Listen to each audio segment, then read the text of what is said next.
YouTube is Joanna Delilah. I think we can all agree that 30s is probably not for me. So I'm working through the, Mabel's just come to say hello as well, in case you wonder what I'm just suddenly doing that for. Working through all the eras, the history of makeup. So this is the next one on from the 1920s makeup. I've blocked out my eyebrow and I've done a video for how I did that. And I've done this eye. I'm just going to quickly do that eye, but there's really not an awful lot to it. So just to talk you through the 1930s style, quite similar really to the 20s, but the eyebrows got even thinner. They are literally just a pencil line. They obviously wouldn't have blocked out their brows. They would have shaved them off or plucked them out and just had a very, very thin line. They would have had hair on their brows if they didn't completely pluck them all out. They would have left a thin line of hair. And sometimes they would coat that with a little bit of Vaseline to give it a little bit of gloss and definition. Excuse that background noise going on. So the eyebrows are even thinner, but they didn't start as high up and slope down. They were more like that, almost like a rainbow shaped arch, and they extended really far down, kind of out to the temples as well. I feel like I look really angry with these eyebrows on. But yeah, that was all the go in the 1930s.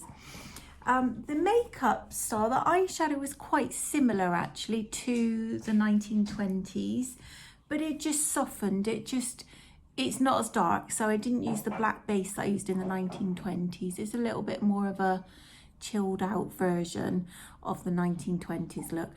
Towards the later part of the 30s, there was a bit more choice in terms of the colours as well that were available. And they started to wear like greys and blues on the eyes, but still quite muted colours. And towards the late 30s, even on an evening look, they'd have a little bit of gold, maybe a little pop of sparkle on the middle of the lid. So there are a few more options that you could have a look at when you're doing the 30s, but generally still smoky, but quite soft, not as dark, and that shape still kind of, the highest point is at the inner corner of the eye. On the lips, still that little shape, so underdrawn at the outer edges. You can go quite full in the middle, aiming to get that kind of dolly pout, kind of Betty Boop thing. And the colours in the 30s again started to change. So in the 20s, bright red was pretty much the only option. You will see, if you're researching 20s makeup, a lot of dark red lips in the look, and that actually isn't really accurate to the fashion at the time. The fashion at the time was a bright cherry red, but a lot of the film star portraits, they found that in black and white photography, it just didn't photograph as well. It looked, if you take a photo of yourself in black and white with a red lip, it doesn't come out, it looks quite natural. And so they would put on like either a blue or a black lipstick so that it would come out nicely in the photographs in black and white photography. So that's the only reason that a lot of people think the 20s look was a dark lip. It wasn't, it was a bright cherry red lip in the main. But in the 30s, it got to a bit more of a warmer, browner red.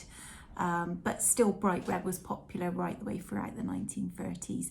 Rouge was a little bit of blush just on the apples of the cheeks. Skin would have been quite matte as well. So let me just finish this and I'll just do the other eye. So I'm just going to go over with a matte, because again, there wouldn't have been much choice in textures. There wasn't any different sort of things going on eyeshadow wise. So I'm just using a matte brown, the same one that I used in the 20s, but without the eye base underneath. I've just got a bit of foundation there. So I'm just going over the lid, pat that on.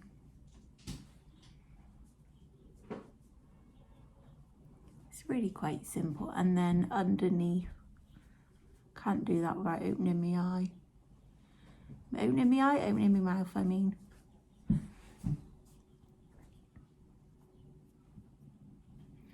Like so, and then just give it a nice blend all the way up.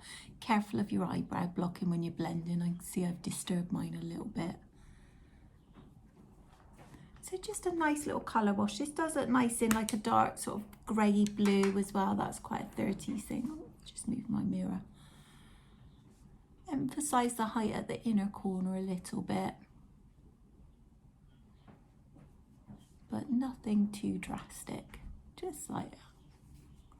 Gotta make that face again when I go there, I don't know why, isn't that funny? So yeah, that's all there is to it for the 1930s, just a soft wash of colour, and I've talked you through the rest of the face. Hopefully when I do the 1940s I'll look a bit nicer. I feel like I might look a bit nicer in the 40s, but we'll see. I don't know if the 60s I'm going to be able to pull that off at my age, but I'll give it my best shot. Okay, so thank you for watching, and I can't look at myself with these eyebrows. I'll just look at you, I still keep doing that. Thank you for watching, and I'll see you soon when we'll talk about the 1940s makeup. Bye.